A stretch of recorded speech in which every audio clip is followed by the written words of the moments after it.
What's good, T people? This is Denny from TVB, bringing you guys InBetweenIsode number 14. Holy smokes. So maybe we just did a little coffee tasting really quickly there. But I'm drinking some delicious raw from Yunnan sourcing. So here we go. It's a 2007 Shan tea. So it's from the Bonan Mountains in Yunnan.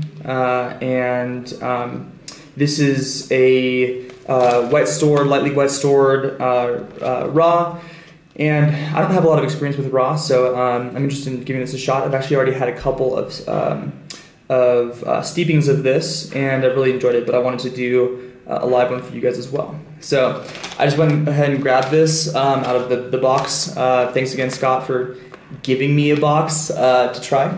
But let's go ahead and take a look at the leaves, and then give it a shot. So here we go. So you can see, guy one is nice and full. Let's do this, why not? Leaf quality is okay, it's not incredible, but this is for, I think, 22 bucks for a 375 gram brick. This is definitely a budget tea, but at the same time it has a fair amount of age on it, and it's really, I think, quite balanced and tasty. So I just went ahead and used guy one and brewed it up into just a normal teacup. Still some sediment and stuff in there, but you know, whatever, don't drink it. And you can see the liqueur is nice and orange yellow. Let's give it a shot. Cheers.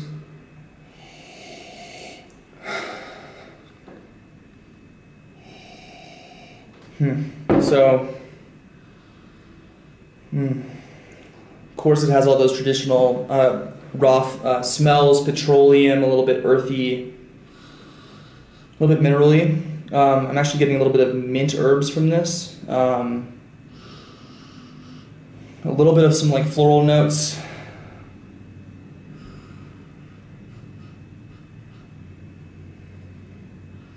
Not particularly sweet smelling, not really fruity, not very roasted. Let's give it a shot.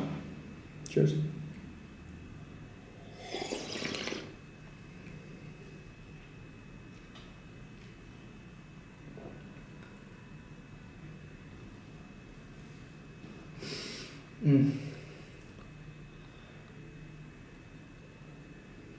Really explosive start, has a nice bitterness to it, and then almost immediately follows with a really, really delicious sweetness. Really long finish.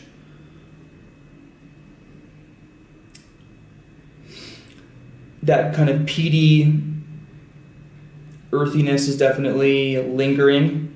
I wouldn't call this sweet. There's a hint of bitterness and astringency here, so it really does provide and give you a lasting mouthfeel, which is nice. If you don't prefer that sort of puckered experience, maybe you wanted to steer away from raw Pu-erh in general, I think, or definitely steer away from the brewing style that I use and that James uses. And I'll go ahead and experiment with that too, but we're using a lot of leaf here in very short brew times. This is the third steeping too, so this is probably like kind of right smack dab in the middle of the best ones. I'd say steepings 3 through 6 are going to be the most flavorful and have that longer finish and full body and that kind of thing. Let's give it another shot.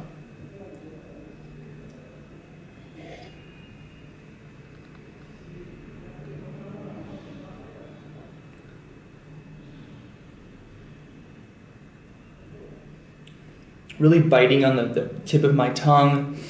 This is a warming tea. Definitely a bit tanniny. So I'm kind of like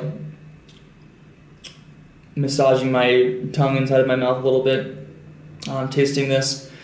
It's got a nice thickness to it, nice viscosity. And a really nice lasting flavor with a little bit of sort of a bitter end to it. And this is going to sound strange a little bit, but it's kind of got like an acrid bitterness to it as opposed to like a chocolate or a coffee bitterness to it. If you've ever, let's say, had an aspirin without kind of the coating on it and you didn't get water fast enough and you kind of had that like kind of thing in your mouth a little bit, it kind of has that. You know, I'm not too sure if I'm into that or not. I do tend to like sweeter, more delicate teas. This is definitely a tea that is forceful and enlivening. It's going to wake you up. So if you can handle raw in the mornings on kind of an empty stomach, definitely give this a shot. I can't, so I've already had a big breakfast, and now I'm enjoying this as sort of an afternoon, kind of extending my energy. And speaking of the energy, it's definitely enlivening. And I think one of the cool parts about this tea is that it's lasting a really long time. So you have one sip of this and you're going to be experiencing it for minutes. The first couple steepings have still been lingering in my mouth. And so for $22 for a huge amount of this tea, I think it's definitely a budget buy. And part of the characteristics of the tea reflect that. So it's not going to be the most smooth, but there is a nice balance to be had if you're enjoying those sort of sharper, intense flavors. Check this out. Thanks again, Scott, from Yunnan Sourcing. This has been Denny from TDB, InBetweenIsode number 14. If you like this video, give it a thumbs up. Comment, let me know what you think, and go ahead and subscribe down below to our YouTube channel, where you can get more content, videos from James by himself on his InBetweenIsodes, as well as videos of us together talking about teas and trying a whole bunch of teas.